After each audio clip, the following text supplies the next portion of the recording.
ஹர ஹர சங்கர ஜய ஜய சங்கர ஹர ஹர சங்கர ஜய ஜய சங்கர. தெய்வங்களை சாதாரணமாக வழிபடுவதை விட விளக்கேற்றி வழிபடுவது மிகவும் ஆற்றல் வாய்ந்ததாக கருதப்படுகின்றது.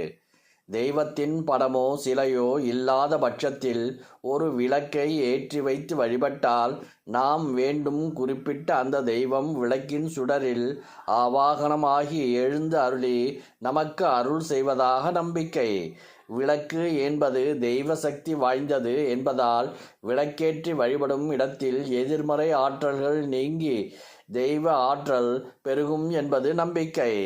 விளக்கேற்றுவது நம்முடைய கலாச்சாரத்தில் மிக முக்கியமானதாக கருதப்படுகின்றது.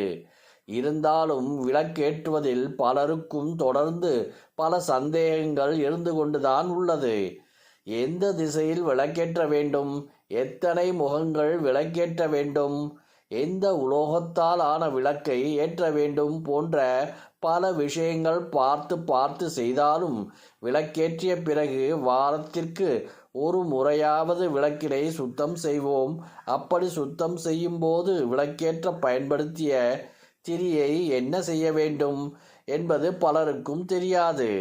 சிலர் தினமும் விளக்கேற்ற பயன்படுத்தும் திரியை மாற்றிக்கொண்டே இருப்பார்கள். சிலர் திரி முழுவதும் எரியும் வரை பயன்படுத்துவார்கள். ஆனால் பெரும்பாலானவர்கள் விளக்கை சுத்தம் செய்யும் போது மட்டுமே பழைய திரியை மாற்றிவிட்டு புதிய திரியை மாற்றுவார்கள். எப்படி மாற்றினாலும் விளக்கேற்ற ஒரு முறை பயன்படுத்திய திரியை என்ன செய்ய வேண்டும் என்பதை இங்கு தெரிந்து கொள்ளலாம். தினமும் திரியை மாற்றுபவர்களாக இருந்தாலும் அல்லது வாரம் ஒரு முறை மாற்றினாலும் உபயோகித்த திரிகளை ஒரு சிறிய பாத்திரத்தில் சேர்த்து வைத்து கொள்ள வேண்டும்.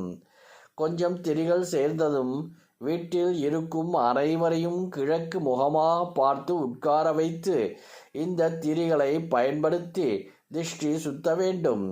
இரவு சாப்பாடு முடிந்த பிறகு தூங்க செல்வதற்கு முன்பாக திரிகளை தூபக்காலில் போட்டு அப்படியே அனைவரையும் சேர்த்து வலமிருந்து இடமாக 3 முறையும் இடமிருந்து வலமாக 3 முறையும் திஷ்டி கழிக்க வேண்டும். திஷ்டி கழித்து முடிந்ததும் வீட்டு வாசலில் வைத்து அதனை கொளுத்தி விடுங்கள். திரிகள் கருகி கரியாகி முடிந்ததும் அதனை கால்படாத இடத்தில் போட்டுவிடுங்கள். அல்லது தண்ணீர் ஊற்றி சமையலறை சிங்கில் ஓடவிட்டு விடுங்கள். திரிகள் முழுக்க எரிந்து முடிந்ததும் வீட்டில் இருக்கும் துஷ்ட சக்திகள் அனைத்தும் இந்த நெருப்பில் எரிந்து சாம்பலாகிவிடும். உங்களை சுற்றியுள்ள எதிர்மறை ஆற்றல்கள் அழிந்து நன்மை கிடைக்கும். ஹர ஹர சங்கர ஜய ஜய சங்கர ஹர ஹர சங்கர ஜய ஜய சங்கர.